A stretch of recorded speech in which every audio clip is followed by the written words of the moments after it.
नमस्कार, times of Swaraj के खास कार्यक्रम सियासी संग्राम में आप सबों का स्वागत है और मैं हूं संतोष सिंह। और आज हम सियासी संग्राम में चर्चा करने जा रहे हैं चक्रव्यूह में चिराग। जी हां, चिराग की जिस तरीके से घेराबंदी हो रही है उससे अब ये साफ दिखने लगा है कि सब कुछ ठीक ठाक नहीं चल रहा है एनडीए के अंदर।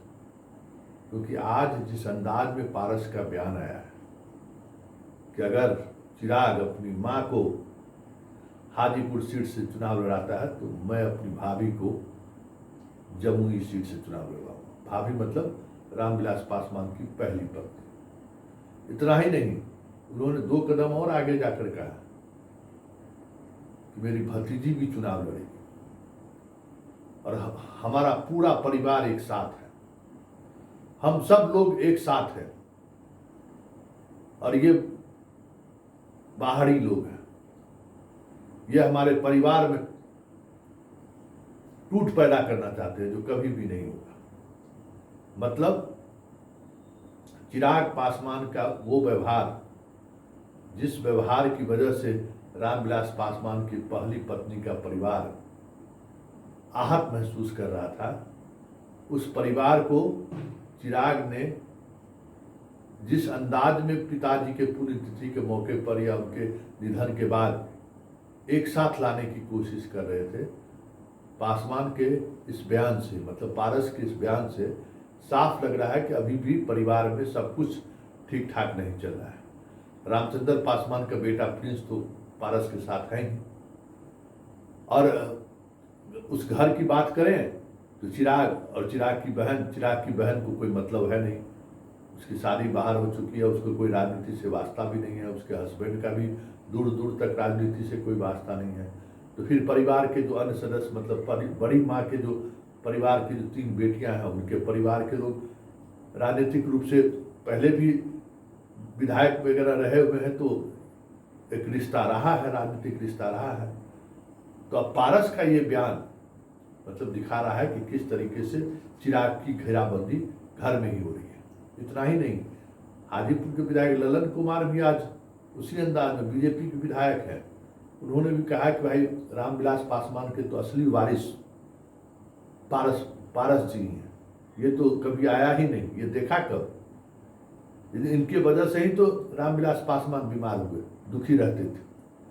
मतलब 2024 के चुनाव से पहले जिस तरीके की नैरेटिव चिराग को लेकर सेट करने की कोशिश हो रही है, ये नैरेटिव बिना बीजेपी के सह का संभव है ही नहीं। यही बड़ी बात है। इस खेल में कहीं न कहीं बीजेपी शामिल है, और बीजेपी क्यों शामिल है इस बारे में जो जानकार हैं, जो राजनीतिक एक्सपर्ट हैं, या चिराग के राजनीतिक शैली पर जो नजर रखने वाले जो लोग हैं, उनका मानना यह है कि किसी भी परिस्थिति में चिराग को नीतीश कुमार जैसी बात, मतलब उनको ऐसा तवज्जो कभी न दे पाए कि कल के दिन में वो नीतीश हो जाए बिहार।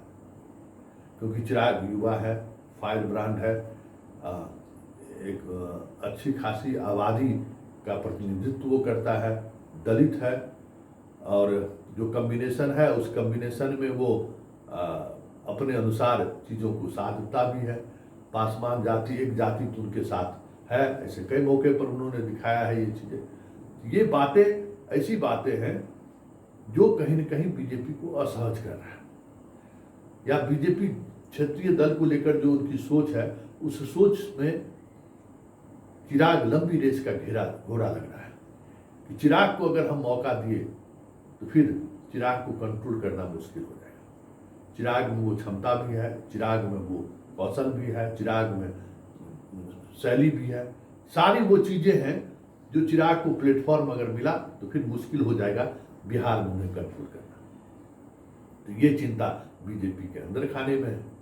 इसलिए बीजेपी चाहती नहीं है कि ये चिराग मतलब एकदम अश्वमेध यज्ञ की घोड़ा छोड़े वो अपने समाज में, पारस से उसको फंसाए रखो। तो ये पारस का बयान आज इस तरीके से आना कि हम अपनी भाभी को चुनाव मैदान में जमुई से उतार देंगे, ये बिना बीजेपी के सह का संभव ही नहीं है।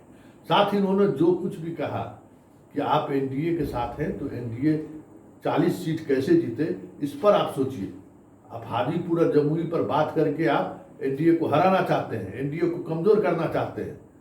और किस तरीके से आपने 2020 के विधानसभा चुनाव में एनडीए को नुकसान पहुंचाया, वो नुकसान आज भी लोगों के जेहन से नहीं गया है। नीतीश कुमार जो इस तरीके का बयान देते हैं, इसके लिए कोई एक व्यक्ति जिम्मेवार है, एक पॉलिटिकल पार्टी के नेता जिम्मेवार है, तो तुम जिम्मेवार है। मतलब चिराग पर सीधा होगा। मतलब क्या है? तो मतलब समझ सकते हैं आप? मतलब सीधे तौर पर है कि चिराग को परिवार के अंदर इस तरीके से घेर के रखना है कि उनकी जो महत्वाकांक्षा है, बिहार फर्स्ट, बिहारी फर्स्ट के सहारे जो बिहार में एक अलग तरीके की नैरेटिव सेट करने की जो उनकी कोशिश है, पहले उस पर उसको घेराबंदी करें। वैसे चिराग जिस राजनीति को आगे लेकर चल रहे हैं, वो राजनीति उनके पिता वाली राजनीति नहीं है। पिता हमेशा सेकुलर राजनीति के पक्ष में रहे और यही वजह रहा कि मुसलमानों का वोट उनके प्रत्याशी को मिलता रहा है किसी भी परिस्थिति में भी। लेकिन ठीक इसके विपरीत चिराग तमाम ऐसे कॉमनल एजेंडे पर खुलकर बात करते हैं जिसको लेकर कभी भी रामविलास पासवान समझौता नहीं किया। रामविलास पासवान की वजह से तो वाजपेयी की सरकार गिर गई। मोदी के साथ भी जितने दिनों तक वो रहे सरकार में, कभी भी मोदी के उस एजेंडे के साथ वो कभी खड़े नहीं हुए। हमेशा वो अपने आप को एक अलग छवि बनाए रखा, ताकि जब उनके प्रत्याशी में, और महबूब अली कैसर को टिकट देना खगड़िया से, तो बीजेपी से एक भी मुसलमान सांसद नहीं है, लेकिन लोजपा से 6 में 1 सांसद मुसलमान है।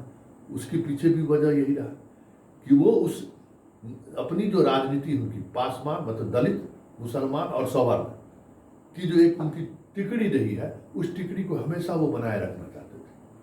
और इसलिए जब भी मौका मिलता था अल्पसंख्यकों को भी वो टिकट देते थे, पार्टी में बड़े पद पर रखते थे उनको, भले एक फेस ही सही, लेकिन वो ये दिखाने की कोशिश करते थे कि मुसलमानों को हम हिमायती हैं।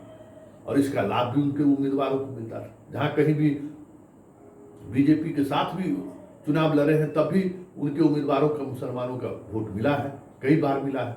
2019 और 2014 में भी मिला है।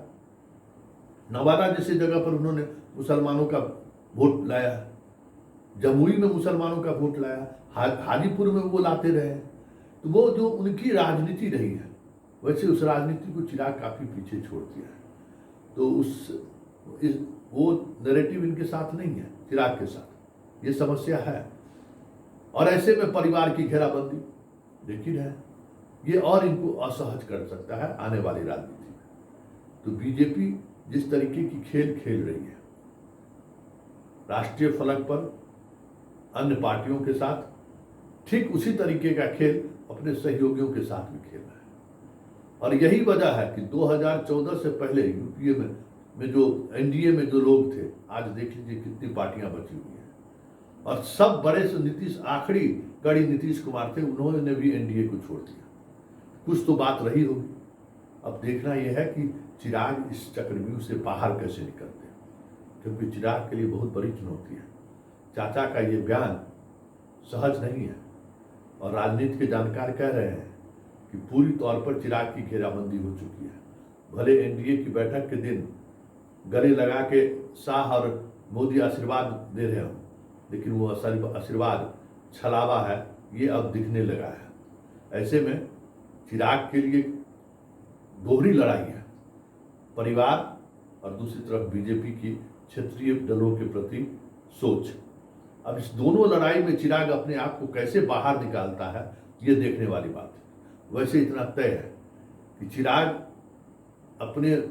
चिराग का रोशन तभी कर पाएगा जब घर के अंदर जो चीजें चल रही हैं उसका वो बेहतर समाधान निकाले, क्योंकि उनकी वो ताकत है, स्ट्रेंथ है। रामविलास पासवान की भी ताकत यही थी। वो दिल्ली की राजनीति करते थे तो पारस बिहार की राजनीति करता था। और दोनों भाई में जो रिश्ता था, और तीसरा रामचंद्र, तीनों के बीच रिश्ते की वजह से ही पार्टी को इतने दिनों तक वो खींच सके। तीनों का अलग अलग काम था, अलग अलग तरीके से चीजों को वो देखते थे, जो चीज चिराग मिस कर रहा है। क्योंकि चिराग का बिहार में कौन अपने परिवार के जिस पर वो भरोसा कर सके, ऐसा कोई भी उसके साथ नहीं है। चिराग पूरी राजनीति में अकेले हैं और यही अकेलापन चिराग के लिए भारी पड़ रहा है।